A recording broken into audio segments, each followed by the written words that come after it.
Hey everybody, Rob here. I was watching this video that you can see on the screen by Theo. Theo has a podcast and he's a stand-up comic. He's actually quite funny. But anyways, I follow him, and in this video that I watched a few months ago called Why Theo Got Sober, it's really a good video.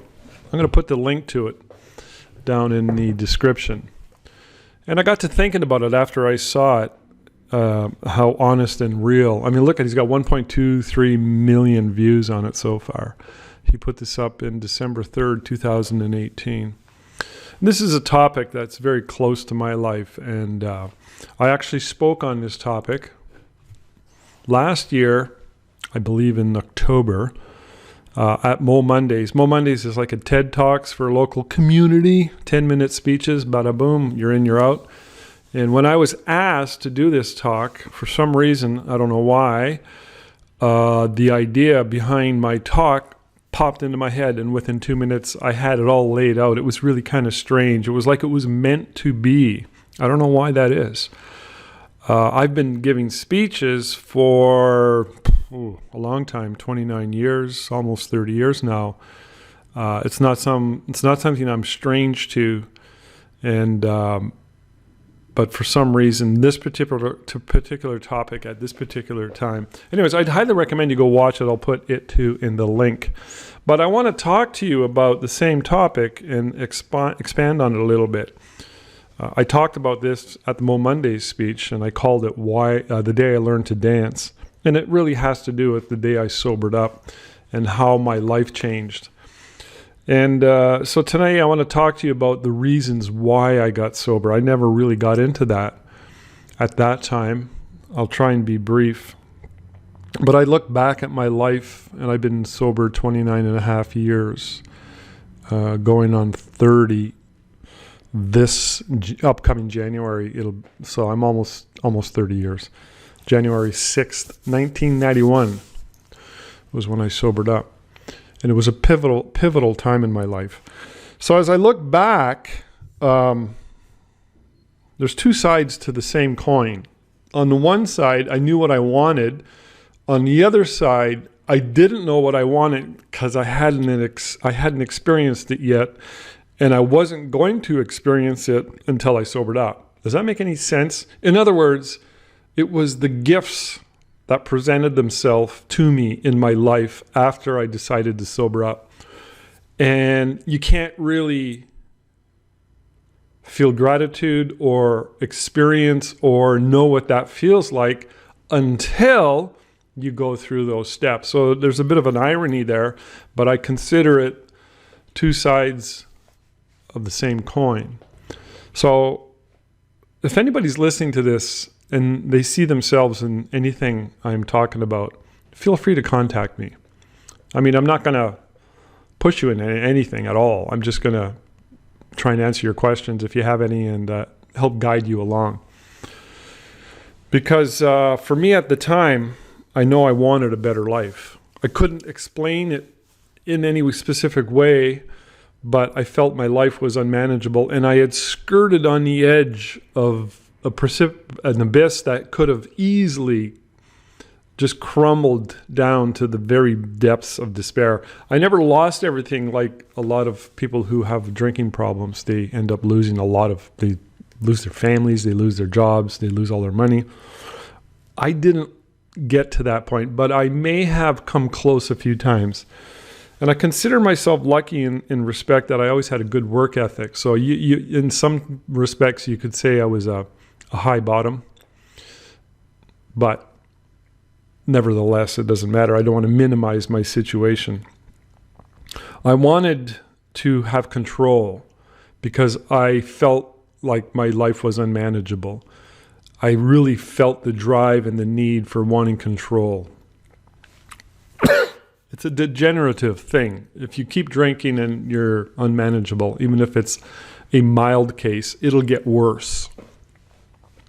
And there's this thing in AA they call white knuckling. So it doesn't lead you anywhere. It's also referred to as a dry drunk. So that's not really living. That's not really living an expanded life or doing what you need to do, which I'm going to kind of expand upon in a second here.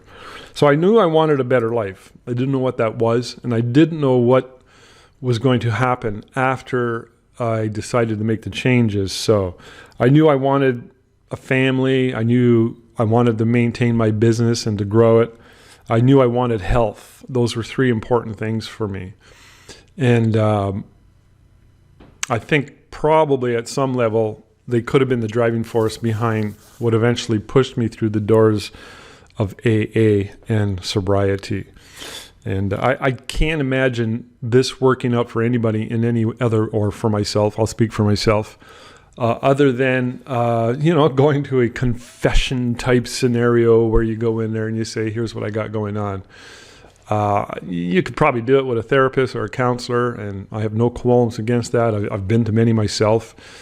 But in comparison and in retrospect, a group of people who just listen to you and open up to you, it's powerful, man. It's powerful.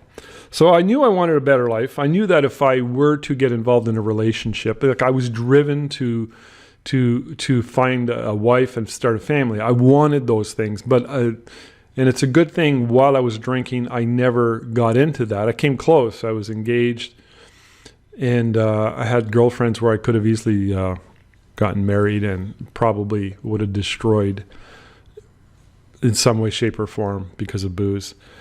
But I knew I wanted those things, but I knew that the drinking was bigger than me and I couldn't control it, and I just felt like crap. So they call, in first step in AA or any 12 step is, you realize that your life has become unmanageable. I think that's the first step. Why am I blanking out? Could be the second step. Well, anyways, whatever. There's this thing about your life is unmanageable, and I can honestly say that about me. I felt like I was not able to manage everything, and I felt like shit. I just felt awful, and possibly because I was 31 years old or 30 going on 31, I had maybe a little bit of maturity and a little bit of wherewithal to say, okay, I got to do something about this. And I did. I went twice. I went to AA, and then I thought I was cured, and then I wasn't. I went back to drinking, and 9 months later, I went back, and it stuck when I went back. So, we get these silly notions.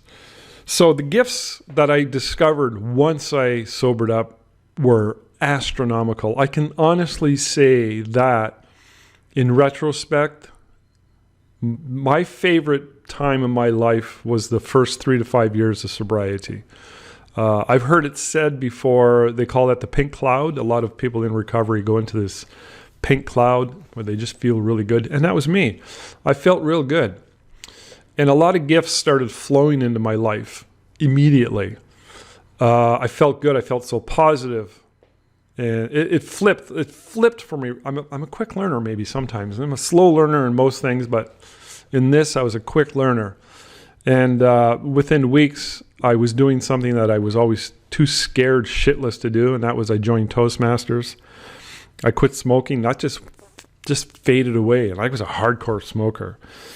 And started to work on my credit, which was a shit show at that time. Just an awful mess.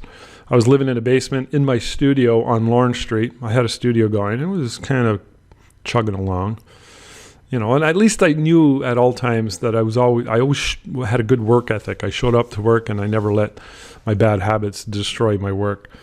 So that was the situation I was in, and the gifts started to occur right away.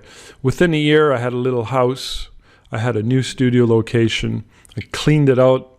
I painted it and gutted it and put a lot of pride into it. And all the while going to AA meetings and 12-step meetings. And I was also into ACOA, Adult Children of Alcoholics. And I don't think it matters. You could pretty much go to any one of them and they're all good. It's the same. They follow the same basic self-help program. And I consider it probably the greatest self-help program in the world. That and Toastmasters. But if I have to say this. I've had people that I've known multiple times, many people, come up and say, AA, there's too much religion, or it doesn't work for me, or they'll come up with some excuse, and it's like, no, you got to get over that. You know, the religious aspect is not an excuse to throw your life away. I mean, it's such an open and easy program to fold at least some form of spirituality, no matter what you want to call it, into your life, and not, you know, don't get hung up on those details. It's kind of really silly. And then the idea behind it not working for you, like you're someone special. No, you're just being weak. And I knew I was being weak prior to, and when I decided to swallow my pride and put my ego aside, those gifts really started to open up for me. So all sorts of things happened, like new car, new camera equipment, new opportunities. Within 6 months, I actually got an offer to go to a university course part-time, which I took, and I used to feel like, no, there's no way I'm going to university. I didn't do a lot of university, but at least I went and I enjoyed it because I was running my business full-time. I didn't have a whole lot of time, but it was just something I experienced just to say I did it. Also did a lot of seminars and workshops in business, in my industry, as well as personal development workshops that had to do with being in recovery, which were like really heavy duty, you know, but you had to be sober to get into those workshops. And so those gifts would have never happened to me had I not been sober. So I often refer, and in my speech at Mo Mondays, I referred to the dragon in the road and being willing to draw my sword and face the fears. I mean, the dragon is a symbol. If you ever watched the movie The Hobbit, remember there was a dragon in the cave, with gold, and the dragon hoards all this gold. So it's a symbol, and I believe it's a symbol that represents our fears in many, many ways, because it's this awful fire-breathing dragon that controls us. And there's two ways you can look at it, and I think they're both valid. If you let the dragon control you, and you have all these riches, it's for nothing. But if, on the other hand, you face the dragon and you decide to control and tame the dragon, and the dragon being your fears, you will end up with more gold, per se, in your life, which comes in way of opportunities and prosperity and health, and in many, many different ways in which they are manifested in your life. And it's different for everybody. But you won't achieve those without sobriety, without doing what you need to do in order to get to that state where you're not a dry drunk, where you're not clutching at some day-to-day form of existence. And I've never, ever in my life, especially in those first 5 years, felt more alive, more alert, more inspired, more worthy, and more determined and ambitious and willing to put in the work into my life. It was just a very natural way to be. And all of the gifts I'm talking about, I'm really quite convinced would have never flowed into my life had I not sobered up. So the fears are a big one. Fears and ego. And you can't see it until you go through it and decide to face the fears. It's scary. There's no easy way around it. You can't buy your way into sobriety. You can't find a hack. There's only you, yourself, and reality, and you got to open the doors and walk into the new existence, the new destiny, and that's what I did. One of the gifts was the gift of, I would say, confidence and calmness. You know, I used to be angry at my dad especially. That went away. It just went away. It just dissolved. It was amazing. And I realized it wasn't my dad. It was me. I was the problem. And, it was a beautiful gift, one of many. But being confident, too, as a person, both in business and in life, and being able to go to Toastmasters and be able to speak in public, always, for some reason or other, always felt the drive to want to do that, but never could, because I was just too damn scared. Scared shitless, I was just scared. And I was still scared when I went to Toastmasters. And for many, many years, I was very, very nervous, very jittery going up and doing speeches. But eventually that all went away. And now it's not even an issue now. It's a wonderful gift to have. I absolutely love it. And little things would happen back in those first few years. I made new friends. And one of them, you get all ages in the 12-step meetings. And one of them, she was actually, her life had fallen apart. And she went back to high school. She was 19, so she was like an older student in high school. And she was taking a class, a social science class or something, and she asked me to come in and speak. And I went in and I spoke for like an hour and 15 minutes to the class of, grade 12 students. And it was kind of amazing. And I would have never had anything to say in that vein before, and I would have never been able to do it because I wouldn't have had the confidence to do it before.